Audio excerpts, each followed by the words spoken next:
Welcome to The Explainer. Today, we're diving into a really cool new way to learn music. It's a journey, really. One that's designed to take a student way beyond just playing the right notes, all the way to this powerful moment of personal discovery.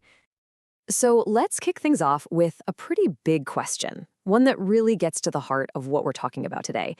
Is music education just about hitting all the right notes, technical perfection, or is there something more, something deeper that we should be aiming for?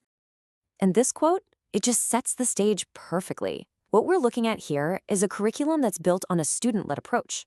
The goal, the big finish, isn't just another exam. No, it's something way more profound. It's this personal moment of achievement, what they call the I can moment. All right, let's get into it.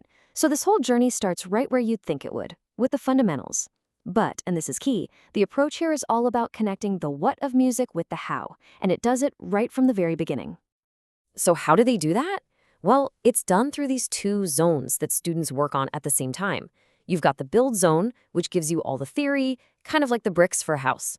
And then you have the find zone, which is all about developing the actual practical skills to use those bricks. It's this really holistic approach, right from day one. So let's look at the find zone first. Think of it like learning to read a new language. The music itself is something to be decoded. Individual notes, those are your letters. The intervals between them, kind of like two-letter sounds. And those musical motifs you hear over and over, those are the recurring words. It's this whole idea of close, careful study, which, the magnifying glass icon captures perfectly. Okay, so if the find zone is all about decoding, the build zone is, you guessed it, all about construction.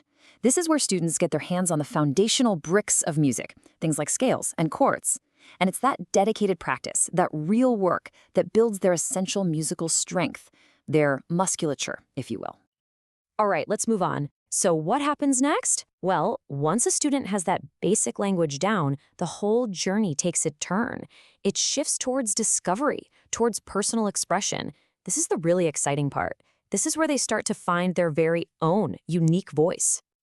And just like before, this happens through another really powerful partnership of two zones. You've got the Explore zone, which is all about discovery. And that discovery, it directly fuels the work they do in the Create zone.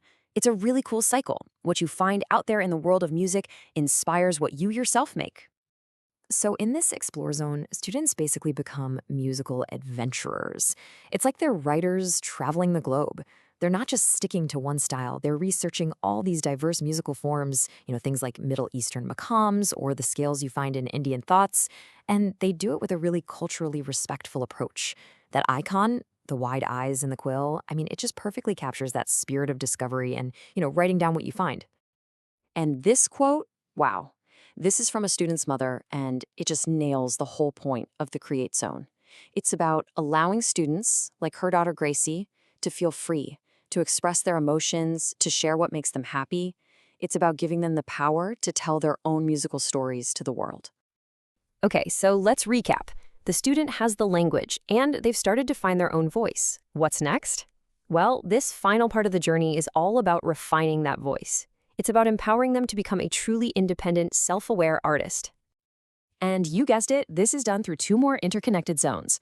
On one side, you have the Develop zone. This is where they refine the nitty-gritty, the technical side of their performance. And on the other side, you've got the Grow zone, which gives them the tools for reflection and learning on their own terms. Put them together, and that's what really transforms a skilled student into a true artist. Yeah, the really crucial thing to get about the Develop zone is this massive shift in focus. It's not just about what notes are being played anymore. It's about how they're played. It's about expression, dynamics, phrasing, all that good stuff. That glasses icon is perfect, right? It symbolizes seeing those deeper layers hidden inside the music. And then the Grow zone comes in and gives students the tools to really own this whole process. We're talking about things like keeping a listening journal, writing a review of a piece they've finished, or even preparing for a small concert. Real or pretend. It's all designed to encourage them to become these reflective musicians who can actually take charge of their own musical journey. Okay, so that brings us to the end of the path. After all this, decoding the language, finding a voice, refining their artistry, where does this incredible student-led journey actually end up? What's the final destination? It all leads to one final place, the achieve zone. This is it. This is the culmination. It's where every single skill they've learned across all the other zones gets brought together and put into practice. But let's be super clear about this. This isn't just another lesson. The achieve zone is a showcase. It's a performance. It's the moment where a student gets on that stage and performs a piece to show off their complete, integrated understanding of everything they've learned so far. And to get there, to complete a level, it's not enough to just play the piece correctly. No way. A student has to show that they've mastered at least 7 different musical skills, or foci, as they call them, all within that one single performance. It's a true test, a real synthesis of all their abilities. And this is it. This is that triumphant moment, right? Symbolized perfectly by the mortarboard. It's basically their graduation. It is the tangible, real-world proof that all their hard work, their entire journey, has paid off. This is the I can moment. You know, when you boil it all down, this whole approach is about one thing: transforming a student from someone who just plays notes into a musician who tells stories. And that leaves us with a final, really inspiring question that any musician at any level should probably ask themselves.